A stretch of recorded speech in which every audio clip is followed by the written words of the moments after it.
Inter second year విద్యార్థులకు ఈ తరుగుదల పాఠ్యాంశం నుండి ఇప్పటి వరకు తరుగుదల పరిచయం, తరుగుదల అర్థం, తరుగుదల నిర్వచనాలు, తరుగుదల ఏర్పాటు ఆవశ్యకత లేదా ప్రాముఖ్యత, తరుగుదల కారణాలు, తరుగుదల ఏర్పరిచే పద్ధతులు, అదేవిధంగా స్థిర వాయిదాల పద్ధతి అంటే ఏమిటి, స్థిర వాయిదాల పద్ధతి ప్రకారము తరుగుదలను ఏ విధంగా లెక్కిస్తారు, తరుగుదలకు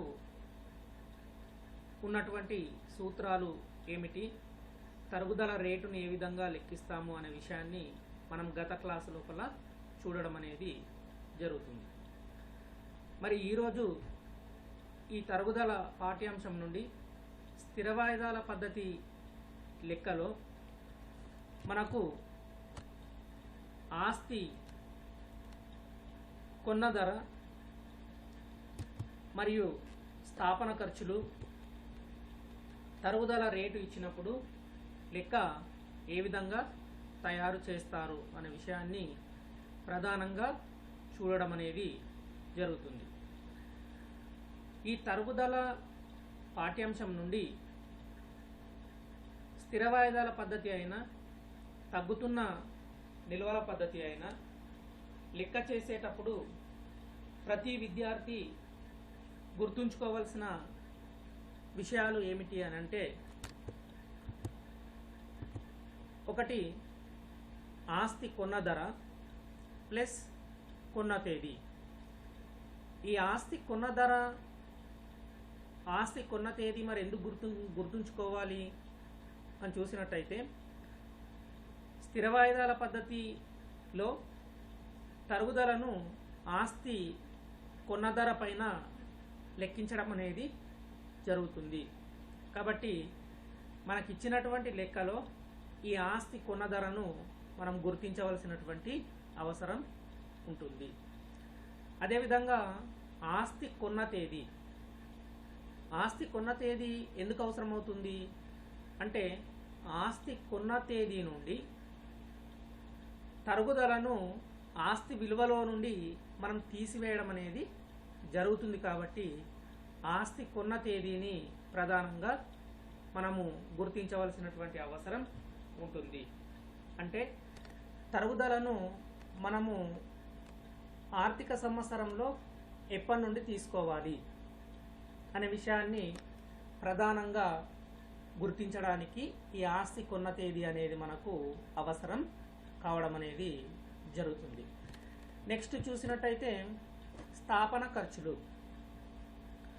అదేవిధంగా తుక్కు విలువ, అవశేషపు విలువ, నెక్స్ట్ ఆస్తి జీవిత కాలం, తరుగుదల రేటు. ఈ విషయాలన్నింటినీ మనము ముఖ్యంగా గుర్తుంచుకోవాల్సినటువంటి అవసరం ఉన్నది. అంటే ప్రతి విద్యార్థి తరుగుదల లెక్కలు చేస్తున్నాము అని అంటే, లెక్కల్లో మనకు ఈ ఆస్తి కొన్న ధర, ఆస్తి కొన్న తేదీ, స్థాపన ఖర్చులు, ఈ తుక్కు విలువ, అవశేషపు విలువ, ఆస్తి జీవితకాలం, ఈ తరుగుదల రేటు అనేవి లెక్కలో ఉంటాయి అని చెప్పేసి తప్పకుండా గుర్తుంచుకోవాల్సినటువంటి అవసరం ఉన్నది. ఈ విషయాలను గనక మనం గుర్తుంచుకున్నట్టయితే మనకు లెక్క తయారు చేయడం అనేది సులభం కావడం అనేది జరుగుతుంది. అంతేకాకుండా మనం లెక్క చేసేటప్పుడు వర్కింగ్ నోట్స్లో ఇవే విషయాలను మనం ప్రధానంగా చర్చించడం అనేది జరుగుతుంది. కాబట్టి ఈ విషయాలను ప్రతి విద్యార్థి గుర్తుంచుకోవాల్సినటువంటి అవసరం తప్పకుండా ఉన్నది. మరి మనం ఇప్పుడు లెక్కను చూసినట్టయితే,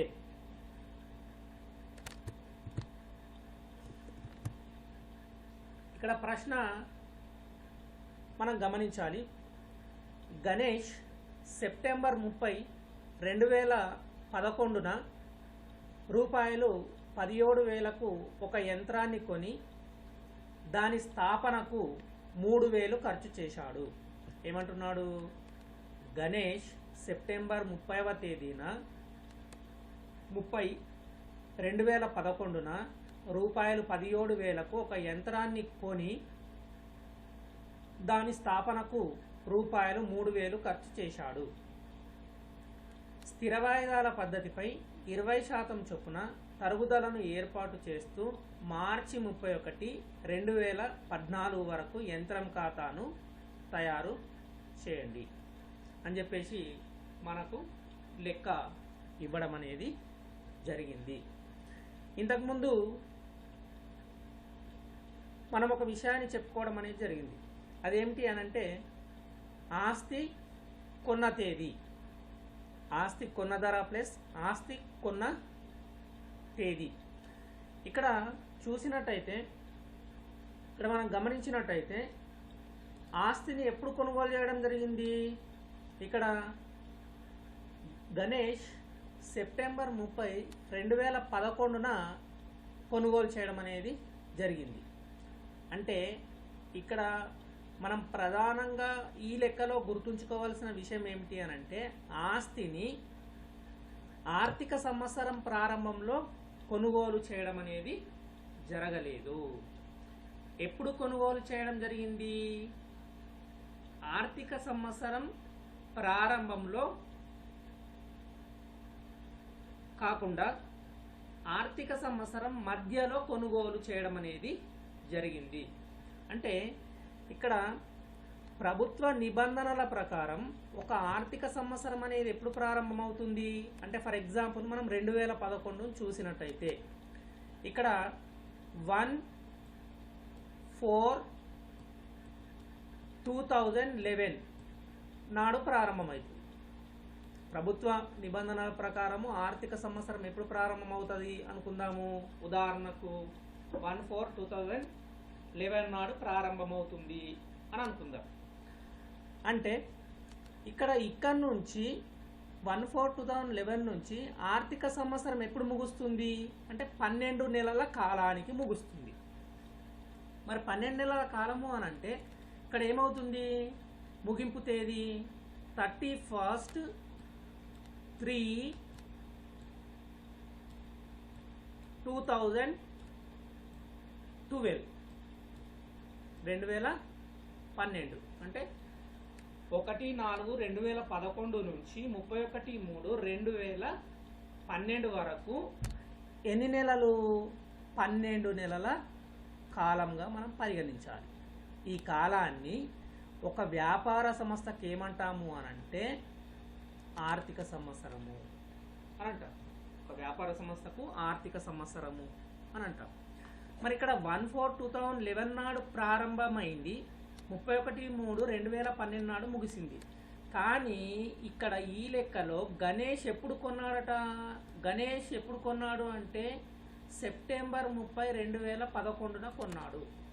అంటే ఇక్కడ సెప్టెంబర్ 30 అని అంటే 30/9/2011 మనం చూసినట్టయితే లెక్కలో ఎప్పుడు కొన్నాడు? 30/9/2011 నాడు కొన్నాడు. అంటే 9వ నెల సెప్టెంబర్ లాస్ట్ తేదీన కొన్నాడు. ఎప్పుడు కొన్నాడు? సెప్టెంబర్ లాస్ట్ చివరి తేదీ నాడు కొన్నాడు. అంటే ఇక్కడ గమనించినట్టయితే 1/4/2011 నుంచి 31/3/2012 మధ్యలో ఉన్నది. ఇది ఎక్కడ ఉన్నది? మధ్యలో ఉన్నది. 1/4/2011కు 31/3/2012కు మధ్యలో కొనుగోలు చేయడం అనేది జరిగింది. అంటే ఇప్పుడు మనం ఈ లెక్కలో తరుగుదల తీసుకునేటప్పుడు వార్షిక తరుగుదల లెక్కించిన తర్వాత మనము వార్షిక తరుగుదల అనేది 1/4/2011 నుండి తీసుకోవాలా, 30/9/2011 నుండి తీసుకోవాలా అనేది ప్రధాన విషయంగా మనము గుర్తుంచుకోవడానికి ఆస్తి కొన్న తేదీని మనము ప్రధానంగా గమనించవలసినటువంటి అవసరం ఉన్నది. అంటే ఇప్పుడు మనం ఏం చేయాలి అంటే 12 నెలల కాలానికి అంటే వార్షిక తరుగుదలను లెక్కించి ఇక్కడి నుండి ఈ 9/2011 నుంచి 31/3/2012 వరకు ఎన్ని నెలలో లెక్కించి అన్ని నెలలకు తరుగుదలను తీసుకోవలసినటువంటి అవసరం ఉన్నది. అంటే ఏంటిది? ఇక్కడి నుంచి అంటే ఆర్థిక సంవత్సరం ప్రారంభంలో కొనలేదు. ఎప్పుడు కొన్నాడు? ఆర్థిక సంవత్సరం మధ్యలో 30వ తారీఖు 9వ నెల 2011 నుంచి 2011 నాడు కొనడం జరిగింది. కాబట్టి ఇక్కడి నుండి ఇక్కడి వరకు ఎన్ని రోజులు అవుతున్నది? ఎన్ని నెలలు అవుతుంది అంటే మనము 6 నెలలుగా లెక్కించవచ్చు. అంటే ఎన్ని నెలలకు తీసుకోవాలి? మొదటి సంవత్సరంలో అంటే 6 నెలలకు తరుగుదలను తీసుకోవాలి. ఎన్ని నెలలకు? 6 నెలలకు. 6 నెలలకు తరుగుదల అనేది తీసుకోవాలి. ఒకవేళ మనకు లెక్క ఈ విధంగా ఇచ్చినప్పుడు మధ్యలో కొన్నప్పుడు మనము 1/4/2011 నుంచి తరుగుదల మొత్తం వార్షిక తరుగుదల 12 నెలలకు ప్రారంభం సంవత్సరంలో తీసుకున్నట్టయితే మనకు లెక్క మొత్తము తప్పుకోవడానికి అవకాశం ఉన్నది. ఆ లెక్కలో మనకు 1 లేదా 0 మార్కులు వచ్చేటటువంటి అవకాశం ఉన్నది. కాబట్టి ప్రతి లెక్క లోపల ఆస్తి కొన్న తేదీ లేదా ఉపయోగంలోకి వచ్చిన తేదీని మనం తప్పకుండా గమనించవలసినటువంటి అవసరం ఉన్నది. మరి ఇక్కడ వర్కింగ్ నోట్స్ మనం చూసినట్టయితే ఇక్కడ ఈ లెక్కలో వర్కింగ్ నోట్స్ అనేవి తయారు చేయాలి. ప్రతి లెక్కకు సంబంధించి మనం ఏం చేయాలి? వర్కింగ్ నోట్స్ అనేవి చూడాలి. మరి వర్కింగ్ నోట్స్ చూసినట్టయితే ఏం గుర్తుంచుకోవాలి అని చెప్పాము మనం ఇంతకుముందు? అంటే యంత్రం కొన్న తేదీ. ఏం గుర్తుంచుకోవాలి? యంత్రం కొన్న తేదీ. యంత్రాన్ని ఎప్పుడు కొనడం జరిగింది? సెప్టెంబర్ 30, 2011 నాడు కొనడం జరిగింది. ఇక్కడ 30/9/2011 30/9/2011 అంటే చివరి తేదీ నాడు. ఈ నెలలో ఈ 9వ నెలలో ఎప్పుడు కొన్నాడు? చివరి తేదీ నాడు కొనడం జరిగింది. కాబట్టి ఇక్కడ మనము ఎప్పటి నుండి తరుగుదలను లెక్కించవలసిన అవసరం ఉంటుంది అని చూసినట్టయితే 1/10 నుండి 1/10/2011 నుండి తరుగుదలను లెక్కించాలి. అంటే ఇప్పుడు కొన్న తేదీ ఎప్పుడు? లెక్కలో ఇదే చూపిస్తాం. ఎందుకు అనంటే ఈ తారీఖు మరుసటి రోజు ఏమవుతుంది? 1/10 అవుతుంది. కాబట్టి 1/10 మొత్తం అట్లా ఆ విధంగా మనము గమనించాలి. నెక్స్ట్ గమనించినట్టయితే నెక్స్ట్ ఇంకొకటి ఏంటిది? మరి వర్కింగ్ నోట్స్ యంత్రం కొన్న ధర. యంత్రం కొన్న ధర ఏమున్నది లెక్కలో మనం చూసినట్టయితే 17,000. యంత్రం కొన్న ధర ఏమున్నది? 17,000. నెక్స్ట్ యంత్రం స్థాపన ఖర్చులు ఎంతున్నాయి? 3,000. ఎక్కడుంది? ఇక్కడ ఉన్నది 3,000. ఇక్కడ 17,000 కొన్న ధర 17,000. ఇదేంటిది? స్థాపన ఖర్చులు ఎంత? 3,000. నెక్స్ట్ తుక్కు విలువ. దీన్ని ఏమంటాం మనము? అవశేషపు విలువ. మరి లెక్కలో తుక్కు విలువ అనేది ఇచ్చిండా? ఇవ్వలేడు. అంటే ఎంత? 0, 0గా మనము పరిగణించాలి. నెక్స్ట్ జీవితకాలం ఇచ్చాడా లెక్కలో? ఇవ్వలే. నెక్స్ట్ తరుగుదల రేటు ఇచ్చాడా లెక్కలో? అంటే ఇక్కడ మనకు లెక్కలో తరుగుదల రేటును క్లియర్గా ఇవ్వడం జరిగింది. ఎంత అన్నాడు? 20%, 20%. అంటే ఇక్కడ లెక్కలో ఈచ్ అండ్ ఎవ్రీ లెక్కలో మనం ఇంతకుముందు చెప్పుకున్న విషయాలు ఏవైతే ఉన్నాయో ఆ విషయాలను తప్పకుండా గుర్తుంచుకోవాలి. ప్రతి లెక్కలో మనం వర్కింగ్ నోట్స్ అనేవి తయారు చేసుకోవాలి. వర్కింగ్ నోట్స్ తయారు చేసుకున్నట్టయితే మనకు లెక్క చేయడము, అదేవిధంగా ఏ సూత్రాన్ని మనము ఇంప్లిమెంటేషన్ చేయాలి అని చెప్పేసి మనకు సులభంగా అర్థం కావడం అనేది జరుగుతుంది. అంటే ఇక్కడ ముఖ్యంగా మనకు యంత్రం కొన్న ధర ఇచ్చిండు, స్థాపన ఖర్చులు ఇచ్చిండు, తుక్కు విలువ ఇవ్వలే, జీవితకాలం ఇవ్వలే. ఒకవేళ యంత్రం కొన్న ధర యంత్రం స్థాపన ఖర్చులు, ఈ తుక్కు విలువ అవశేష విలువ ఇచ్చి జీవితకాలం ఇచ్చిన ఇస్తే మనం ఏం చేసే వాళ్ళము అని అంటే వార్షిక తరుగుదల ఈజ్ ఈక్వల్ ఆస్తి ఖరీదు మైనస్ తుక్కు విలువ బై ఆస్తి అంచనా వేసిన జీవిత కాలాన్ని వేసి తరుగుదల లెక్కించే వాళ్ళము. కానీ మనకు ఇప్పుడు ఆ సూత్రం అనేది అవసరం లేదు. మనం ఇంటర్ ఫస్ట్ ఇయర్లో ఏ విధంగానైతే తరుగుదలను లెక్కించామో ఆస్తి ఖరీదు ఇంటూ తరుగుదల రేటు బై 100 ఏదైతే ఉందో ఆ రెండవ సూత్రాన్ని ఉపయోగించి మనము తరుగుదలను లెక్కించవలసినటువంటి అవసరం ఉంటుంది. ఇక్కడ నెక్స్ట్ చూసినట్టయితే యంత్రం కొన్న ధర ప్లస్ స్థాపన ఖర్చులు ఈజ్ ఈక్వల్ టు ఏమిటిది అంటే యంత్రం మొత్తం ఖరీదు అనేది వస్తుంది మనకు. యంత్రం కొన్న ధర ప్లస్ స్థాపన ఖర్చులు ఈజ్ ఈక్వల్ టు యంత్రం ఖరీదు. నెక్స్ట్ ఎంత మరి 17,000 ప్లస్ 3,000 ఈజ్ ఈక్వల్ ఎంత 20,000. ఎంత తీసుకోవాలి 20,000. నెక్స్ట్ వార్షిక తరుగుదల సూత్రం ఏంటిది ఆస్తి ఖరీదు ఇంటూ రేటు బై 100. ఆస్తి ఖరీదు ఎంత 20,000, రేట్ ఎంత 20% బై ఎంత 100. అంటే ఎట్లా తీసుకుంటాం మనము వార్షిక తరుగుదల ఈజ్ ఈక్వల్ టు 20,000 ఇంటూ 20/100. 20/100 దీన్ని సూక్ష్మీకరణ చేస్తే మనకు ఆన్సర్ ఎంత వస్తుంది 4,000 వస్తుంది. మనం ఫస్ట్ ఇయర్లో చూడడం జరిగింది ఏ విధంగా సూక్ష్మీకరణ చేయడం జరిగింది.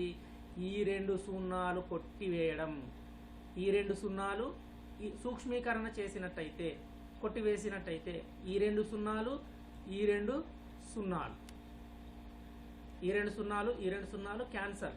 ఇక్కడ ఏంటిది 20 0 0 20 0 0 ఏం చేస్తున్నా గుణకారం చేస్తున్నా ఈ 20 ఇంటూ 200 గుణకారం చేసినట్టయితే 20 0 0 20 0 0 20 రెంట్ల ఎంత 40.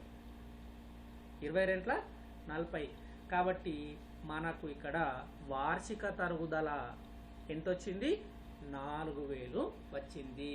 అంటే ఒక సంవత్సరానికి తరుగుదల ఎంత 4,000 ఈ లెక్కలో. నెక్స్ట్ చూసినట్టయితే మరి మనము ఇంతకుముందు చెప్పుకున్నాం యంత్రాన్ని ఎప్పుడు కొనుగోలు చేయడం జరిగింది సెప్టెంబర్ 30, 2011 నాడు కొనుగోలు చేయడం జరిగింది. కాబట్టి ఆర్థిక సంవత్సరం ప్రారంభంలో కొనుగోలు చేయడం జరగలేదు కాబట్టి ఆర్థిక సంవత్సరం మధ్యలో కొనుగోలు చేయడం జరిగింది. కాబట్టి కొనుగోలు చేసిన తేదీ నుండి ఎప్పటి వరకు తరుగుదల తీసుకోవాలి అంటే ఇక్కడ మనం ప్రధానంగా గమనించే విషయం ఏంటిది ఎప్పుడు కొన్నాం మనము అనంటే 30/9/2011 నుంచి 2 ఎప్పటి వరకు ఈ ఆర్థిక సంవత్సరం ఎప్పుడు ముగుస్తుంది అంటే 31st 3/2012 మరి ఇక్కడ నుంచి ఇక్కడి వరకు ఎన్ని నెలలు అంటే ఎన్ని నెలలు 6 నెలలు. అంటే ఇది 30వ తారీఖు కదా 30/9/2011 అంటే లాస్ట్ చివరన కదా చివరన. కాబట్టి మనం ఏమని తీసుకోవాలి అప్పుడు దేన్ని తీసుకోవాలి ఏ తారీఖుని తీసుకోవాలి 1 అక్టోబర్ని తీసుకోవాలి. అంటే అక్టోబర్, నవంబర్, డిసెంబర్, జనవరి, ఫిబ్రవరి, మార్చ్ 31st నిండా. కాబట్టి మొత్తం ఎన్ని నెలలకు తీసుకోవాలి 6 నెలలకు తరుగుదల తీసుకోవడం అనేది జరగాలి. అంటే ఇక్కడ మనం ఏం చేయాలి మరి 6 నెలలకు తరుగుదలను లెక్కించాలి. మరి 6 నెలలకు తరుగుదల ఎంత అని చూసినట్టయితే is equal 4,000 into 6/12 is equal ఎంత మనకు 2,000. మరి 4,000 ఎక్కడి నుంచి వచ్చింది ఈ 4,000 ఎక్కడి నుండి వచ్చింది అని చూసినట్టయితే వార్షిక తరుగుదల మనకి ఎంత వచ్చింది 4,000 వచ్చింది. ఇక్కడ ఈ 4,000 12 నెలలకైతే 6 నెలలకు ఎంత నోటికి చెప్పచ్చు ఎంత 2,000 రూపాయలు. 6 నెలలకు ఎంత తరుగుదల? 2000 రూపాయలు, 2000 రూపీస్. ఇక్కడ ఎంత? 6 నెలలకు తరుగుదల ఎంత? 2000. ఎలా చేస్తాం మరి? ఇది నోటికి మనం చెప్పచ్చు. ఎలా చేస్తాము అంటే ఇక్కడ 6/12 వేయడం జరిగింది. ఈ రెండు ఒకే టేబుల్లో పోతాయా అంటే ఒకే ఎక్కంలో పోతాయా? 6 ఎక్కము 6 ఒక్కట్ల పోతుంది. 6 ఒక్కట్ల 6 రెంట్ల 6 2 జా.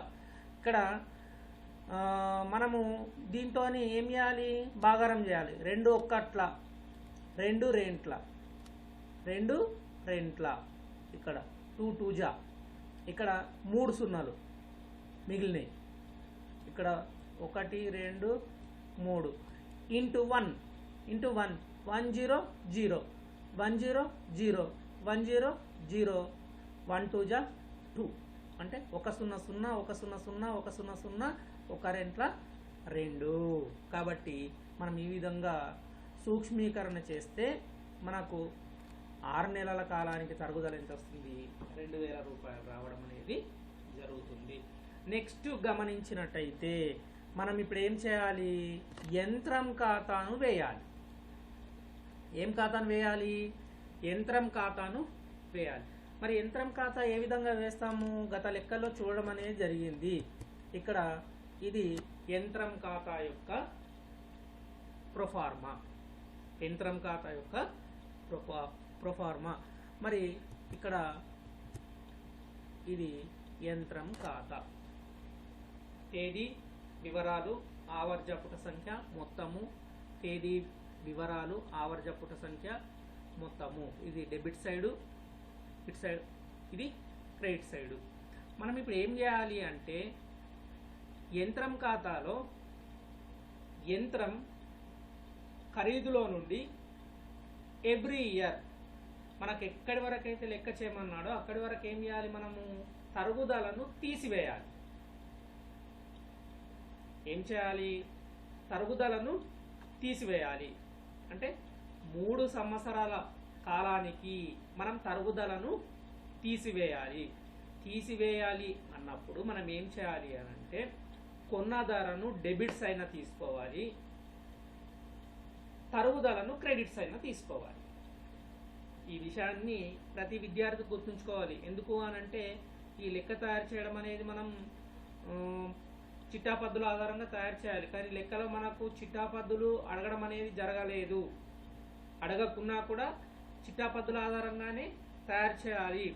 కానీ మామూలుగా మనం లెక్క చేయడానికి గుర్తుంచుకోవాల్సినటువంటి విషయం ఏమిటి అంటే యంత్రం ఖరీదు ఏదైతే ఉందో దాన్ని డెబిట్స్ అయినా తీసుకోవాలి, అసలు విలువను తరుగుదలను క్రెడిట్స్ అయినా తీసుకొని ఎక్కువ మొత్తంలో నుంచి తక్కువ మొత్తాన్ని తీసివేయడం అనేది జరగాలి.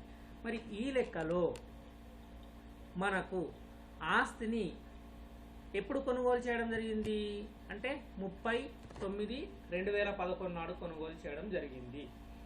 ఇక్కడ నెక్స్ట్ మరి కొన్నప్పుడు మనం ఏం రాస్తాము? కొన్నప్పుడు పద్యం వస్తుంది. యంత్రాన్ని కొన్నప్పుడు పద్యం వస్తుంది. యంత్రం ఖాతా డెటార్ టు నగదు ఖాతా. యంత్రం ఖాతా డెటార్ టు నగదు ఖాతా లేదా యంత్రం ఖాతా డెటార్ టు బ్యాంక్ ఖాతా. ఇక్కడ ఏమని రాయాలి? టు బ్యాంక్ ఖాతా లేదా నగదు ఖాతా అని రాయాలి. టు బ్యాంక్ ఖాతా. ఎవ్రీ లెక్కలో యంత్రాన్ని కొన్నప్పుడు ఇదే విధంగా రావడం జరుగుతుంది. డెబిట్ సైన్ ఏమని తీసుకోవాలి? టు బ్యాంకు ఖాతా లేదా టు నగదు ఖాతా. యంత్రాన్ని కొన్నప్పుడు ఈచ్ అండ్ ఎవ్రీ ప్రాబ్లంలో మనం తరుగుదలలో ఎన్ని లెక్కలు చేసినా యంత్రాన్ని కొన్నప్పుడు అది ఎటువైపు వస్తుంది? డెబిట్ సైడ్ మాత్రమే రావడం జరుగుతుంది. ఇక్కడ కొన్నప్పుడు డెబిట్ సైడ్ తీసుకుంటున్నాం కాబట్టి దాని కాస్ట్ ఎంత? 17,000కు కొన్నాము. మరి ఈ యంత్రానికి ఏముంది? స్థాపన ఖర్చులు ఉన్నాయి కాబట్టి స్థాపన ఖర్చులను కూడా ఏం చేయాలి? మనము లెక్కలో తీసుకోవాలి. స్థాపన ఖర్చులకు ఏమని రాస్తాం మనం? ఇక్కడ టు నగదు ఖాతా లేదా బ్యాంక్ ఖాతా. టు నగదు ఖాతా లేదా బ్యాంక్ ఖాతా అంటే యంత్రం స్థాపన ఖర్చులను కూడా మనం ఎక్కడ తీసుకోవాలి, డెబిట్ సైడ్నే తీసుకోవాలి. ఈ రెండు కలిపితే యంత్రం ఖరీదు అనేది వస్తుంది. ఇక్కడ యంత్రం ఖరీదు ఎంత వచ్చింది, 20,000 రూపాయలు. యంత్రం కొన్న ధర ఎంత, 20,000 రూపాయలు. ఈ రెండు కలిపితే ఎంత మనకు, 20,000 రూపాయలు. 20,000 రూపాయలు. కాబట్టి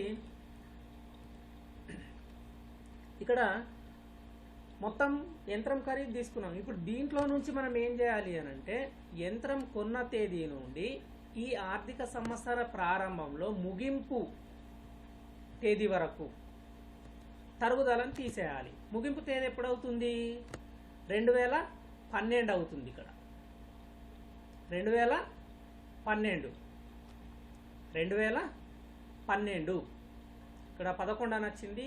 ఇక్కడ ఈ తప్పు రాయడం జరిగింది, ఈ విషయాన్ని గమనించాలి. ఇక్కడ ఏమవుతుంది, 2012 ఇక్కడ మనకు ఏమవుతుంది, 2012 అని గమనించాలి. అంటే ఇక్కడ 2011 సంవత్సరం 1/4/2011 ఇది మధ్యలో కొన్నాము. అలా 12 నెలలు చూసినట్టయితే 31/3/2012 రావాలి. ఇక్కడ 11 అని వచ్చింది, ఇక్కడ 12 అని రావాలి. నో ప్రాబ్లం, ఈ విషయాన్ని సరిదిద్దుకోండి. ఇక్కడ వరకు తరుగుదల ఎంత, మరి ఇక్కడ తరుగుదల ఎంత అంటే ఇక్కడ ఏమని రాస్తాం మనము, తరుగుదల ఏర్పాటు చేసినప్పుడు పద్యం వస్తుంది, బై తరుగుదల ఖాతా డెటార్ టు యంత్రం ఖాతా. ఈ చిట్టాపద్దులు రాకపోయినా కూడా మనం కొన్న ధరను డెబిట్స్ అయినా, కొన్న ధరను స్థాపన ఖర్చులను డెబిట్స్ అయినా దీంట్లో నుంచి తరుగుదలను తీసివేయాలి. కాబట్టి తరుగుదలను ఎటువైపు తీసుకోవాలి, క్రెడిట్స్ అయినా తీసుకోవాలి. బై తరుగుదల ఖాతా ఏమని రాస్తాము, బై తరుగుదల ఖాతా. మరి తరుగుదల ఖాతా అంటే ఇక్కడ తరుగుదల మనకు ఎంత వచ్చింది లెక్కిస్తే, ఇక్కడ నుంచి 30వ తారీఖు 9వ నెల నుండి చూస్తే మనకు తరుగుదల ఎంత వచ్చింది, ఎంత రావడం జరిగింది అంటే 6 నెలలకు లెక్కిస్తే మనకు ఎంత వచ్చింది, 2,000 రావడం జరిగింది. ఇక్కడ 6 నెలల కాలానికి మనం తరుగుదల తీసుకున్నాము. 6 నెలల కాలానికి తరుగుదల. ఇక్కడ నుంచి 30వ తారీఖు 9వ నెల 2011 నుంచి 30వ తారీఖు 9వ నెల 2011 నుంచి 31/3/2012 వరకు ఎన్ని నెలలు, 6 నెలలు. 6 నెలల కాలానికి తరుగుదల ఎంత అని చూసినట్టయితే మనకు ఇక్కడ ఎంత, 2,000 రూపాయలు. మరి ఇప్పుడు ఏం చేయాలి, ఎక్కువ మొత్తంలో నుండి తక్కువ మొత్తాన్ని తీసేయాలి. అంటే ఎక్కువ మొత్తం ఎటువైపు ఉంది, డెబిట్ సైడ్ ఉంది. మరి డెబిట్ సైడ్ మనం కూడినట్టయితే ఎంత, 20,000. ఈ 20,000ను తక్కువ ఉన్న 2,000 కింద వేసుకోవాలి. అంటే ఇప్పుడు మనం ఏం చేయాలి, 2,000లో ఈ 20,000లో నుంచి మనం ఇప్పుడు ఏం చేయాలి, 2,000ను తీసేయాలి. ఇటు సైడ్ కూడితే ఎంత వచ్చింది, 20,000 వచ్చింది. ఈ 20,000ను దేని కింద వేసుకోవాలి, 2,000 కింద వేసుకున్నాము. ఇప్పుడు ఏం చేయాలి, ఈ 20,000లో నుంచి 2,000 తీసేయాలి. మరి ఎంత వస్తుంది తీసేస్తే, 18,000. ఈ 18,000 వచ్చిన నిలువను అంటే 20,000లో నుంచి 2,000ను తీసివేయగా వచ్చిన నిలువను మనం ఏమని పిలుస్తాము అంటే తేల్చిన నిలువ. ఈ తేల్చిన నిలువ మరుసటి సంవత్సరానికి ఏం నిలువ అవుతుంది, తెచ్చిన నిలువ. ఇక్కడి తేల్చిన నిలువ మరుసటి సంవత్సరానికి ఏమవుతుంది, తెచ్చిన నిలువ. మరి ఇది ఒక సంవత్సరానికి తరుగుదల. ఏ సంవత్సరానికి తరుగుదల, ఒక సంవత్సరానికి తరుగుదల, ఒక సంవత్సరానికి తరుగుదల. మరి ఇక్కడ రెండవ సంవత్సరం ప్రారంభం ఏమవుతుంది, 1/4/2012. 1/4/2012. కాబట్టి ఇక్కడ మనం గమనించినట్టయితే 1/4/2012. కాబట్టి మనం ఇక్కడ ప్రధానంగా గమనించినట్టయితే ఈ తేల్చిన నిల్వ ఈ సంవత్సర ప్రారంభానికి ఏం నిల్వ అవుతుందని చెప్పుకున్నాము, తెచ్చిన నిల్వ. తెచ్చిన నిల్వ ఎంత, మనకు తేల్చిన నిల్వ ఎంత అమౌంట్, అది తెచ్చిన నిల్వ అవుతుంది. కాబట్టి అమౌంట్ ఎంత, 18 18,000 18,000. ఈ 18,000లో నుంచి మనం రెండవ సంవత్సరము తరుగుదల తీసేయాలి. మరి రెండవ సంవత్సరము ముగింపు తేదీ ఏమవుతుంది అంటే ఆర్థిక సంవత్సరంలో ముగింపు తేదీ ఏమవుతుంది 2013 అవుతుంది. అంటే 1/4/2012 to 31/3/2013. ఎన్ని నెలలు 12 నెలలు. ఎన్ని నెలలు 12 నెలలు. కాబట్టి ఈ రెండవ సంవత్సరం మనము వార్షిక తరుగుదలను తీసుకోవాలి. సంవత్సరానికి తరుగుదలను ఇక్కడ తీసుకోవడం అనేది జరుగుతుంది. మరి వార్షిక తరుగుదల ఎంత అని చూసినట్టయితే 4. సంవత్సరానికి తరుగుదల ఎంత 4,000. సార్ మరి పైన మనం 2,000 ఎందుకు తీసుకున్నాము అని అంటే మధ్యలో కొన్నాం కాబట్టి 2,000 తీసుకున్నాం, 6 నెలలకు తీసుకున్నాం, స్థిర వాయిదాల పద్ధతి అయినా. అదే 1/4/2011 నాడు కొనుగోలు చేస్తే 4,000 తీసుకునేవాళ్ళం. మరి ఇక్కడ మధ్యలో కొనుగోలు చేయడం జరిగింది కాబట్టి మనం ఇక్కడ ఏం చేయడం జరిగింది 2,000 తీసుకున్నాము. ఇక్కడ ప్రారంభం నుంచి ఇక్కడ ముగింపు వరకు ఎన్ని నెలలు 12 నెలలు. మరి 12 నెలలు కాబట్టి మనం ఇక్కడ ఏం చేస్తున్నాము అంటే మొత్తం తరుగుదల తీసుకుంటున్నాం. అంటే ఇప్పుడు ఏం చేయాలి మరి మళ్ళీ రెండవ సంవత్సరం 18,000లో నుంచి 4,000 తీసేయాలి. అంటే ఇక్కడ 18,000 మైనస్ 4,000 తీసేస్తే ఎంత నిల్వ వస్తుంది 14,000 వచ్చింది. ఈ 14,000 నిల్వకి మనము ఏమని పిలుస్తాము బై తేల్చిన నిల్వ. అంటే ఇక్కడ మనం చూడాలి బై తేల్చిన నిల్వ. ఇది 1వ సంవత్సరము పైది. ఇక్కడ నుంచి ఇక్కడ వరకు ఎన్నవ సంవత్సరము 2వ సంవత్సరం. పైది 1వ సంవత్సరము, ఇది 2వ సంవత్సరం. 2వ సంవత్సరం తరుగుదల తీసేసినాం. అంటే ఇక్కడి తేల్చిన నిల్వ మరుసటి సంవత్సరానికి ఏం నిల్వ అవుతుంది మరుసటి సంవత్సరం ప్రారంభానికి ఏం నిల్వ అవుతుంది తెచ్చిన నిల్వ. అంటే 1/4/2013. 1/4/2013. కాబట్టి ఇక్కడ ఈ తారీఖు నాడు అక్కడ తేల్చిన నిల్వ ఇక్కడ ఏమవుతుంది తెచ్చిన నిల్వ. అమౌంట్ ఎంత 14,000. ఇప్పుడు అంటే అక్కడ తేల్చిన నిల్వ అమౌంట్నే ఇక్కడ తెచ్చిన నిల్వ అమౌంట్గా తీసుకుంటున్నాం 14,000.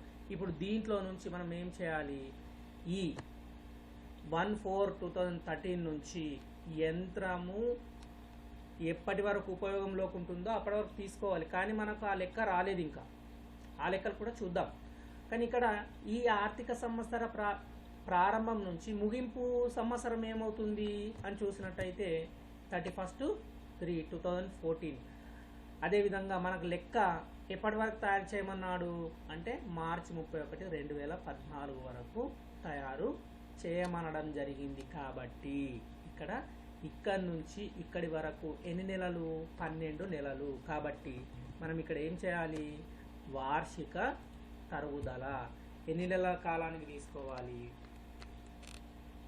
12 నెలల కాలానికి తీసుకోవడం అనేది జరుగుతుంది. వార్షిక తరుగుదలను తీసుకోవడం అనేది జరుగుతుంది. మరి వార్షిక తరుగుదల మనకి ఎంత వచ్చింది లెక్కిస్తే 4,000 రావడం అనేది జరిగింది. మళ్ళీ ఈ 14,000లో నుండి మళ్ళీ ఏం చేయాలి 4,000ను తీసివేయాలి. అంటే ఇక్కడ చూసినట్టయితే 14,000లో నుండి మనము 4,000ను గనక తీసివేస్తే ఎంత వస్తుంది 10,000 రూపాయలు రావడం అనేది జరుగుతుంది. అంటే ఇక్కడ ఈ వచ్చినటువంటి నిల్వను మనం ఏమని పిలుస్తాము తేల్చిన నిల్వ అని పిలవడం జరుగుతుంది. ఈ తేల్చిన నిల్వ వచ్చే సంవత్సరానికి ఏమవుతుంది తెచ్చిన నిల్వ. ఇది 10,000 ఏదైతే ఉందో ఈ 10,000 మనకు జవాబుగా పరిగణించడం అనేది జరుగుతుంది. కాబట్టి ఈ విధంగా మనకు ఆర్థిక సంవత్సరం మధ్యలో ఒక ఆస్తిని కొనుగోలు చేసినట్టయితే మనము తరుగుదలను ఏ విధంగా లెక్కించడం జరుగుతుంది అనే విషయాన్ని చూడడం జరిగింది. ఇలాంటి లెక్కలే మనకు పరీక్షలో తప్పకుండా రావడం అనేది జరుగుతుంది. అంటే లాజిక్ ఉన్నటువంటి లెక్కలే పరీక్షలో రావడం జరుగుతుంది. కాబట్టి ఇలాంటి లెక్కలను ప్రతి విద్యార్థి విధిగా పాఠ్యపుస్తకం నుండి ప్రాక్టీస్ చేయవలసినటువంటి అవసరం ఉంటుంది. మరి మరొక వెరైటీ లెక్కతో వచ్చే క్లాస్లో మనం కలవడం అనేది జరుగుతుంది.